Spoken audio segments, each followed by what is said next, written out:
বন্ধুরা, গাছটি কিন্তু সকলেরই ভীষণ পরিচিত একটি গাছ। এমন কোনো বাগানই নেই যে এই গাছটিকে চিনে না। গাছটি ইমপ্রেশন্ট এবং আপনাকে ইমপ্রেস করবেই এই গাছ। তো চলুন, আজকে যখন গাছটি এই অবস্থায় চলে এসেছে, গাছে যখন ফুল নেওয়া শুরু হয়ে গেছে, তখন এই গাছের পরিচর্যা সম্পর্কে দু চারটে কথা বলা যাক। তো পুরো ভিডিওটি স্ক্রিপ্ট না করে দেখতে থাকুন। বন্ধুরা, ইমপ্রেশন্ট এমন একটি গাছ যে গাছটি সবচেয়ে কম পরিচর্যায় এবং সুন্দরভাবে এবং দীর্ঘ সময় যাবৎ ফুল দেওয়া একটি গাছ। তাই এই গাছ আপনার ছাদ বাগানে থাকলে প্রথম যে কাজটি আপনি করবেন না সেটা হচ্ছে গাছে পিঞ্চিং করবেন না। এই গাছে কখনোই কোনো রকমের পিঞ্চিং করতে হয় না। গাছে যদি ছোটোবেলায়ও ফুল আসে তাহলে সেই ছোটোবেলার ফুলটা নিয়েও আপনি আনন্দ উপভোগ করতে পারেন। তো অবশ্যই এই গাছে কোনো রকমভাবে পিঞ্চিং করবেন না। আরেকটি বিষয় হচ্ছে, গাছে কোনো রকমভাবেই লিকুইড খাবারটা যতটা পারবেন একটু এড়িয়ে চলার চেষ্টা করবেন, কারণ এই সমস্ত গাছের কাণ্ডগুলি ভীষণ নরম টাইপের হয়, আর যার ফলে কি কোনো কারণে ফাঙ্গাল লাগলে পুরো গাছটি নষ্ট হয়ে যাওয়ার একটা সম্ভাবনা থেকে যায়। তবে প্রচণ্ড কড়া ঠান্ডা যখন যে সমস্ত জায়গায় রয়েছে সেই সমস্ত জায়গায় ভয়টা একটু কম।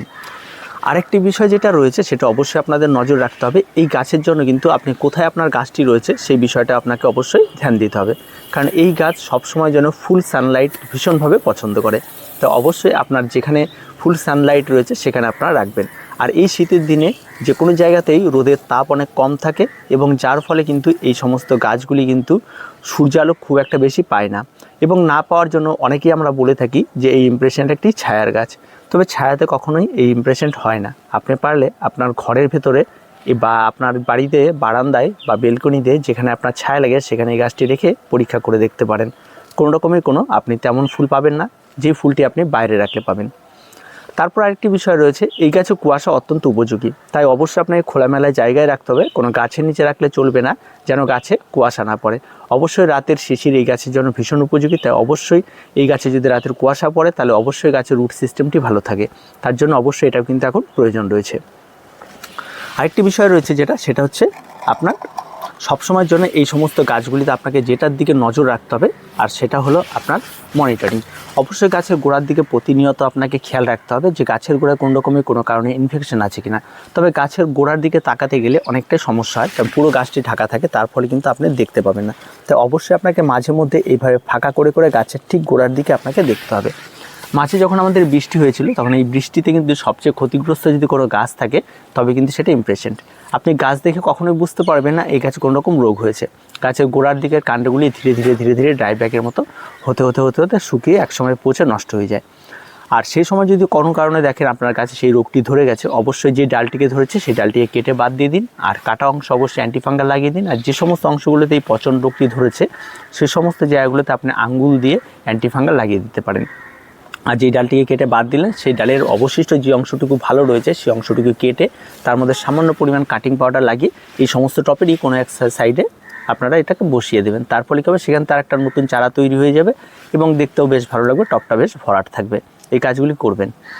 এবার আসি গাছে ফার্টিলাইজার। আমরা এই সময় গাছে কোন ধরনের ফার্টিলাইজার ব্যবহার করব। সবার প্রথমেই বলে রাখি, ইমপ্রেশন্ট একেবারে অতিরিক্ত খাবার পছন্দ করে না। ইমপ্রেশন্ট অল্প পরিমাণ খাবার দীর্ঘ সময় ধরে খেতে ভীষণ পছন্দ করে। তাই অবশ্যই এই সমস্ত গাছের জন্য আপনারা আপনাদের বাড়িতে যে সমস্ত খাবারগুলি রয়েছে, আপনার গোবর সার বা শিংকুচি বা হাড় গুঁড়ো, তারপর আপনার রয়েছে ভার্মি কম্পোস্ট, এই সমস্ত খাবারগুলি যদি থাকে আপনারা ভার্মি কম্পোস্ট নিন আপনারা 1 চামচ, আর তার সঙ্গে 1/2 চামচ শিংকুচি নিন। এই দুটো খাবার মিক্স করে এবং এর সঙ্গে 4 ভাগের 1 ভাগ সামান্য পরিমাণ ফসফেট নিন, সামান্য পরিমাণ রাসায়নিক ফসফেট নিন। ফসফেট নিয়ে গাছের গোড়ায় আপনারা দিয়ে নিড়িয়ে দিন।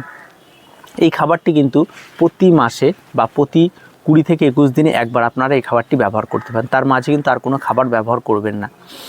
আর গাছের অত্যাধিক গ্রোথের জন্য আপনারা এখানে লিকুইড খাবার ব্যবহার করতে পারেন। NPK 20-20-20 আপনারা লিকুইড সয়েলেবল এটা ব্যবহার করতে পারেন, বা গাছে স্প্রে করতে পারেন, তাতে গাছের রেজাল্ট কিন্তু অত্যন্ত ভালো হয়।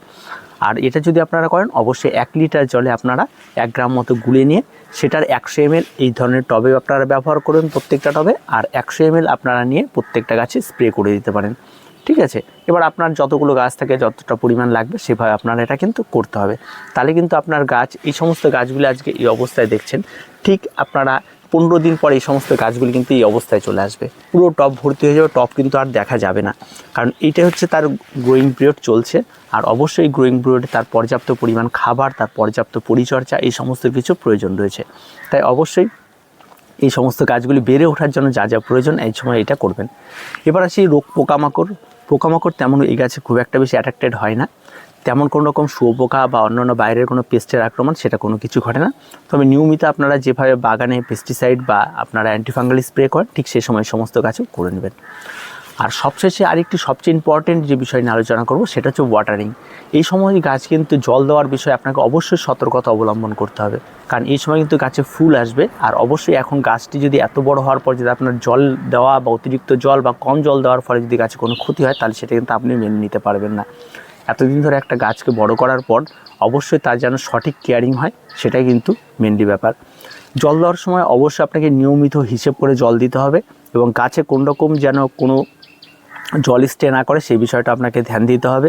আর গাছে প্রতিনিয়ত আঙ্গুল দিয়ে ভেতরে ঢুকিয়ে নিয়ে দেখে নেবেন যে মাটি কতটা ভিজে রয়েছে, সেই হিসাব করে আপনারা গাছে জল প্রয়োগ করবেন।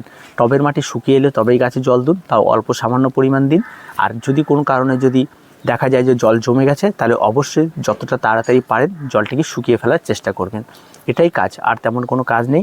আর গাছের নিচের দিকে যে সমস্ত পুরনো পাতা থাকে যেগুলি হলুদ হয়ে আসছে সেগুলি তো অবশ্যই আপনাকে একটু পরিষ্কার করে দিতে হবে। আর যখন গাছে ফুল আসবে তখন তার কোনো এই সমস্ত চান্স আর পাবেন না, কারণ পুরো ফুলে ঢাকা থাকবে আর সেই সময় কোনো কিছুতে হাত দিলে ফুল নষ্ট হওয়ার ভয় থাকবে। আর সেই সময় আমরা কীভাবে পরিচর্যা করব সেটা তো অবশ্যই একটু জানতে হবে, কারণ পরিচর্যা না করলে এই সমস্ত গাছগুলির ফুলগুলি পচে গিয়ে আবার ইনফেকশন হওয়ার ব্যাপার থাকে। এই সমস্ত গাছ মানুষ করা আর একটা বাচ্চা মানুষ করার সমান।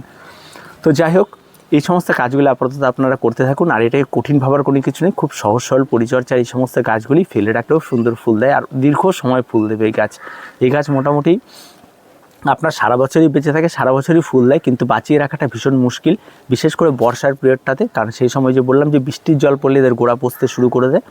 আর এটাই এই সমস্যাটা আছে, তেমন কোনো সমস্যা নেই। আর যদি শেডের নিচে রাখতে পারেন তাহলে সারা বছরই বেঁচে থাকবে। আর যদি সারা বছর বেঁচে থাকে একটা বেনিফিট আছে, এই সমস্ত ডাল থেকে আবার কাটিং করে চারা তৈরি করতে পারেন। খুব সহজ সরল পরিচর্যা এই সমস্ত কাজ। তো আর কিছু বলার নেই, ভিডিওটি আজকে এ পর্যন্তই। ভিডিওটি ভালো লাগলে অবশ্যই লাইক, শেয়ার এবং কমেন্ট করুন।